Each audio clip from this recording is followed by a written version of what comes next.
The other thing I came to learn as I got money, and it was almost like someone pulled the curtain back for me, is how wealthy individuals play the tax game.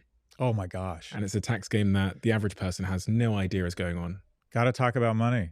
Tax avoidance is a key skill to building wealth. And by the way, we don't talk about, I speak openly about I won't call it tax avoidance, but my tax strategies. If you're, it's like they said, if you're a prisoner of war, you have an obligation to escape. If you're trying to build wealth, you have an obligation to pay as little tax as possible. Do it legally, but Apple will issue their IP to Apple International in Ireland, and then they will use Apple Ireland.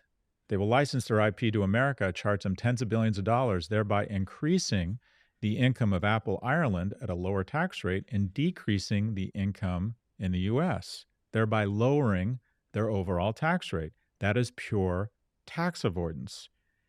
Every organization, every corporation does this to the hilt, and so should you.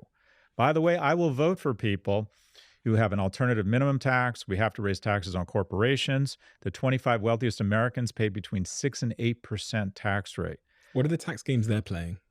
Oh, The rich people. there's a bunch of them. First and foremost, it's you buy stocks, you never sell them, you borrow against them. Okay, explain that to me like I'm a 10-year-old. So, Sure, you own $100 in Amazon stock. yeah. You need money to buy something instead of selling the stock, and say it's gone up 50%. I say it's got doubled.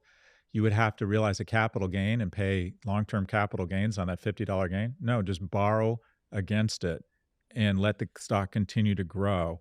And you pay a little bit of interest, hopefully from your current income, but basically it's invest, borrow against it, and die. Put it into a trust and then pass it on to your kids. There's a lot of state arbitrage. Jeff Bezos just moved to Florida to spend more time with dad. Isn't that sweet, Stephen? Isn't that nice? No, it has nothing to do with his father. Give me a fucking break. He aggregated $160 billion in wealth.